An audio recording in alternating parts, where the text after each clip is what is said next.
Hola con todos, somos el grupo número 5 de la asignatura de Construcción de Carreteras 1 de la Universidad Técnica Particular de Loja. En esta ocasión vamos a hablar sobre las curvas espirales de transición. Bien, dando una introducción sobre este tema, tenemos que las curvas espirales de transición se utilizan para mejorar la comodidad y la seguridad de los usuarios que transitan por estas carreteras a través de vehículos. Entre ellas, las más utilizadas en el diseño de vías es la espiral de Euler o glotoide. Estas curvas de transición tienen un objetivo claro, que es la transición de la curvatura y la de la aceleración centrípeta debe ser constante a lo largo del desarrollo de la curva de transición. Es decir, el radio debe disminuir en una proporción constante a medida que se avanza en la curva, al tiempo que la aceleración centrípeta aumenta. Bien, aquí tenemos unas imágenes que se ha colocado.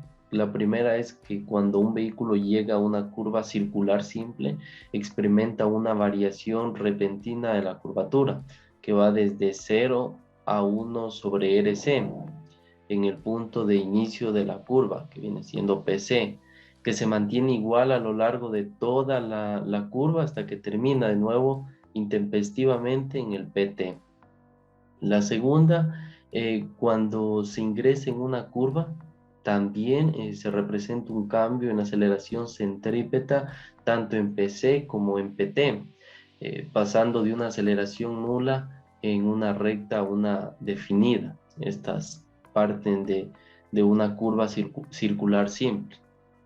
En cambio, en estas dos imágenes inferiores que las hemos colocado, muestran la transición gradual de la curvatura y la aceleración centrípeta entre el tramo recto, que viene siendo tangente, y la curva circular, utilizando una curva de transición, tanto en la entrada como en la salida, como se observa. Bien, finalmente los puntos importantes de una curva que viene siendo espiral, circular, espiral. Tenemos que el TE, que viene siendo el tangente espiral, el EC, que es el espiral circular, el CE, que es el circular espiral, y el ET, que viene siendo el espiral tangente. Para la construcción de las curvas espirales, nosotros utilizamos el principio del clotoide o espiral de Euler, el cual nos dice que la curva proviene del griego cloto, cuya curvatura crece linealmente, desde cero hasta el infinito. Aquí se puede ver cómo la curva crece literalmente desde cero hasta el infinito. Esta es la representación gráfica y matemática del principio. Además que tenemos que mencionar que esta curva es muy utilizada, sobre todo en la construcción de carreteras. ¿Por qué? Porque un vehículo no puede efectuar sin una cierta transición el cambio de dirección necesario para recorrer una curva. La ausencia o la inadecuada curva de transición fuerza al conductor a reducir la velocidad, lo que puede llevarle a cortar la curva. La única manera de conseguir una marcha regular de los vehículos y cómoda es empleando las curvas de transición adecuadas. Requisito que cumple muy bien el principio del crotoide, gracias al crecimiento lineal de sus curvas.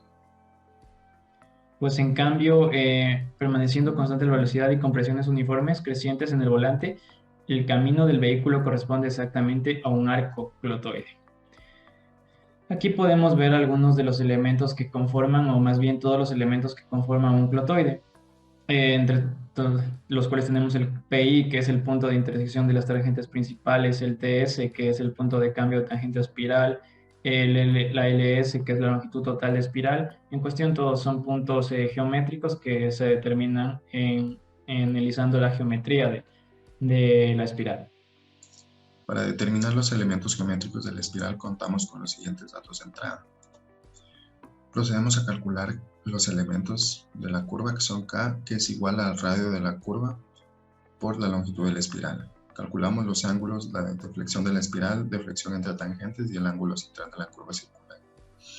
Las coordenadas cartesianas XC es igual a la longitud de la espiral por 1 menos el ángulo de deflexión de la espiral elevado al cuadrado, a la cuarta y a la sexta. Luego procedemos a calcular las coordenadas cartesianas del PC desplazado. Para P tenemos que es igual a IC menos el radio de la curva por 1 menos coseno del ángulo de deflexión de la espiral. Para K es igual a XC menos el radio de la curva por el seno del ángulo de deflexión de la espiral. Calculamos la tangente de la curva espiral, que es igual a K más el radio de la curva, más P por tangente, por el ángulo de flexión entre tangentes dividido para 2.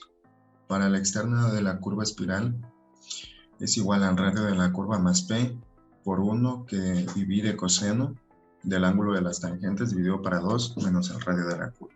Calculamos las tangentes largas y la tangente corta, que es igual a XC menos YC dividido para la tangente de la espiral para la tangente del ángulo de la espiral.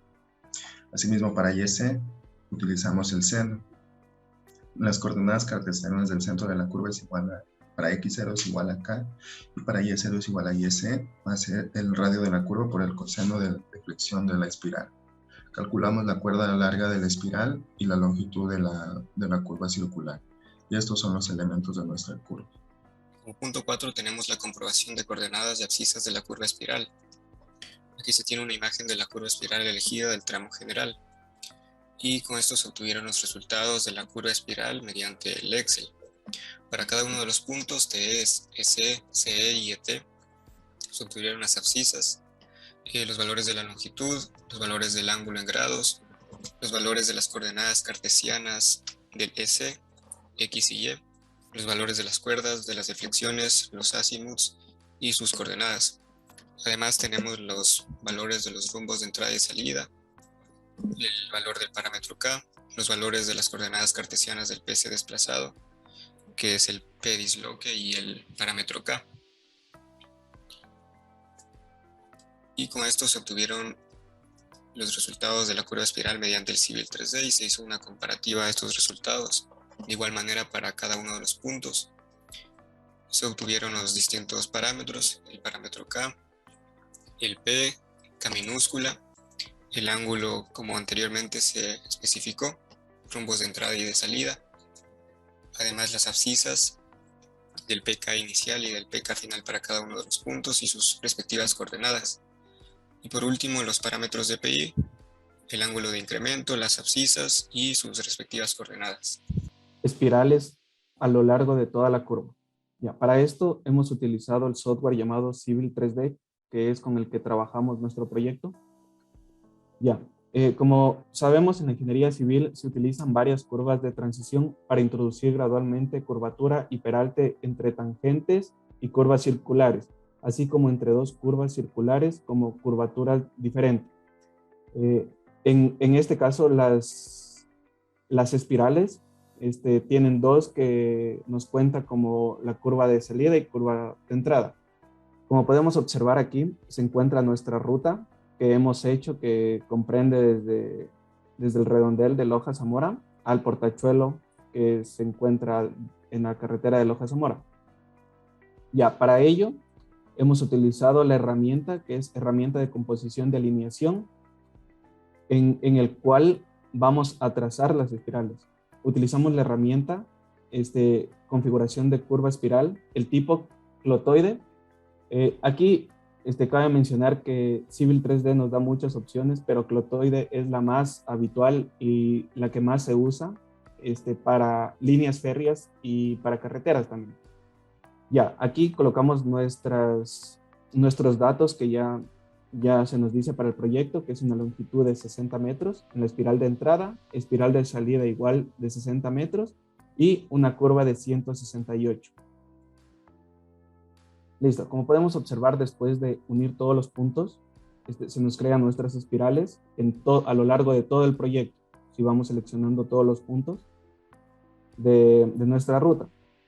Ya, aquí cabe mencionar que hay en unas partes donde no se crean las espirales porque el software no puede ayudarnos en eso. Como podemos observar aquí en esta curva de aquí, no se crea una espiral, ya que esto se debe a que Civil 3D no abarca los datos que pusimos, entonces debe estar mal unos datos o tenemos que hacerlo nosotros mismos con las fórmulas que se nos dio para poder aquí abarcar. Aquí puede estar mal las líneas, puede estar mal las entretangencias, entonces se debe ver algo a fondo para ver qué se puede hacer, digamos, en esta línea que no se hizo una espiral.